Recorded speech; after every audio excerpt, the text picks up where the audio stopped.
Hi Trenton, this is Alan Cockrell with ABC, former hitting coach for the Colorado Rockies and the Seattle Mariners. I want to take a look at your video this morning. Trenton, one of the first things I always pay attention to with all my players is that we're under balance. Okay, and we want to try to keep these knees inside of our feet and our head stays inside of our knees. Okay, and there's a lot of different setups, there's a lot of different stances, and it's the area of hitting that you're going to see the widest variance among all hitters. But one thing that does stay true with all these guys, regardless of how they set up, they're always under balance with their knees inside their feet and their head inside their knees. So we can be wide, open, narrow, closed, it doesn't matter. But we've got to keep those principles in mind, okay? Next phase we're going to go to is the load up phase. And you have kind of a no stride here, which is fine. You'll see someone like a Pujols who will have a no stride. The heel will just kind of come up, okay? But what we're trying to accomplish in the load is we're trying to gather weight or energy into the inside part of this back leg, okay? The inner part of this knee up this thigh is where we want to feel our weight. We don't want to feel our weight over our back leg up on top of the thigh, up here. That's going to be in a position that's going to make us want to go up instead of transfer that weight into the inner part of our front thigh, okay? Most hitters, yourself included, when they are loading, the toe will land first. Yours will land first, obviously, because you don't have a stride, which is, again, is fine. But it is not until the back heel or the front heel firmly plants into the ground, into that position, am I fully loaded. Okay, once I'm at this position, my heel plants. The biggest thing that I pay attention for with my guys is I want that stride foot. I don't want it to be any more open than 45 degrees, and you're at 59. If we open more than 45, generally what happens, Trenton, is we have difficulty handling pitches that are outer half of the plate, outer third of the plate, any type of breaking balls coming at us from right-handed pitchers. Okay, so if we can just close this stride foot up and get it more at a 45-degree angle, more probably into that area, we're going to have a better chance of staying on balls away from us, which is, as the higher up you go in baseball, most of the pitches that you see, the hittable pitches, will be outer half, outer third. So I think that's one area that we can clean up. The other thing that I look for is that we have good squared up hips, okay? We don't want this front hip. We don't want it to leak open any at all before this back heel right here, before that plants down into the ground. The other thing that I look for is I have good equal athletic bend in both knees, okay? And that I have my knees inside my feet, okay? This is the time when we don't want to see that knee, front knee, get out over this front foot. That would be a lunge, okay? At this particular point, I'd like to see the head as opposed to sitting back here. I'd like to see that head more out here over your belt buckle. And that's just going to put us in a stronger position to react to the pitch that we're about to hit, okay? Now once we go into the actual swing phase, we've got two phases here, okay? We've got a lower half phase, which is all the weight that I've gathered into that back leg, the inside part of the back leg. We're now going to transfer that weight or transfer that energy with this back knee right here.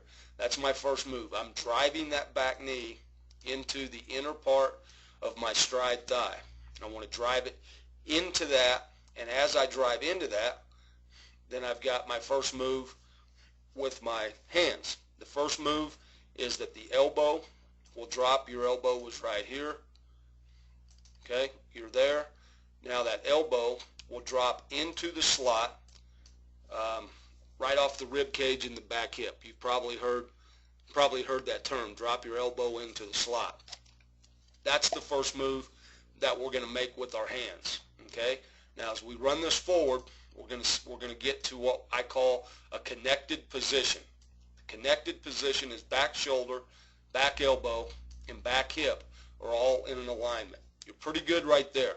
The one thing I want to caution you with is your hands right here. We do not want to get our hands in front of this connection. Okay, again, the connection is the back shoulder, the back elbow, and the back hip. That is basically our power source as we deliver the bat to the baseball. Okay, if my hands are in front of this power source right here, in front of this back hip or in front of this elbow, then any pitch out here on the outer half of the plate or outer third of the plate, we're going to end up pushing the bat through that ball as opposed to releasing the bat or throwing the bat through contact. Okay, excuse me. One good way to look at how the connection all lines up is think about yourself. If you were to pick up a flat rock and you're going to skip that rock across the lake, the hitting motion and the connection is similar to skipping that rock. You're going to drop your elbow down, right? You're going to get that connection of back shoulder, back elbow, and back hip. And then as it gets into that slot, your hands are following that. And then the hands then start to work in front of the body to release that rock so that you can skip it across the lake. So at this point, we're connected. The hands should be just a little bit behind that. And then as we start to move forward, we get to this connected point. Then the hands will start to work forward past your center of gravity, which is your belly button or the belt buckle on your pants. Okay? So we'll run it forward. We'll get into a strong position with the hands working forward. You've done a really good job of transferring weight. Again, this looks a lot like Pujols with your lower half. Really strong move into a front side where this back toe has actually come up off the ground. Okay, we'll run it forward to contact. I see some really good things here. I see palm up, palm down, which is the strongest position for your hands to be in. And I see your head and eyes looking right down the barrel of the bat at contact. Trenton, I want you to know that the head and eyes are a disciplined act that a lot of hitters will struggle with. We want to see the flight of the ball too quickly, and our head and eyes will come up off the ball. And I want you to know, as soon as your head and eyes come up off the ball, then that's the direction that the bat's going to go as well. So as soon as my head and eyes come up, then my swing is over. The barrel of the bat's going to follow my head and eyes. So you can get into the habit of doing what you're doing here, keeping that head and eyes down at contact, as yours are. Okay, then we're going to get a good full extension so that the barrel of that bat is facing right at the pitcher past contact. In fact, one of the terms that I'll use with my guys is, let's keep our head there at least one count past contact, so we make sure that we get the good extension through the baseball. Okay, so as we run it all the way forward, you finish under balance.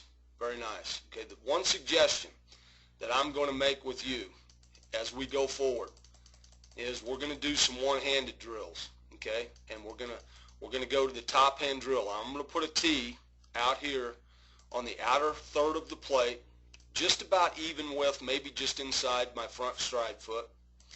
Okay, I'm going to put a ball out here. What I want you to do is just do some top hand drills where the back knee starts.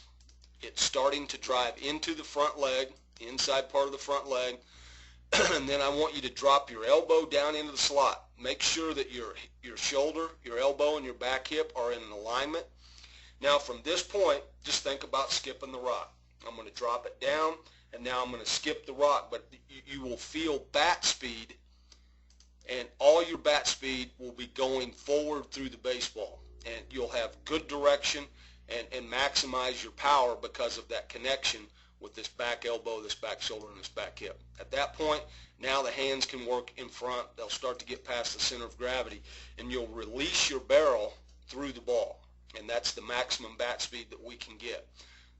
We just want to stay away from getting these hands right here in front of this power source. All right. Again, that power source is our connection of shoulder, elbow, and back hip.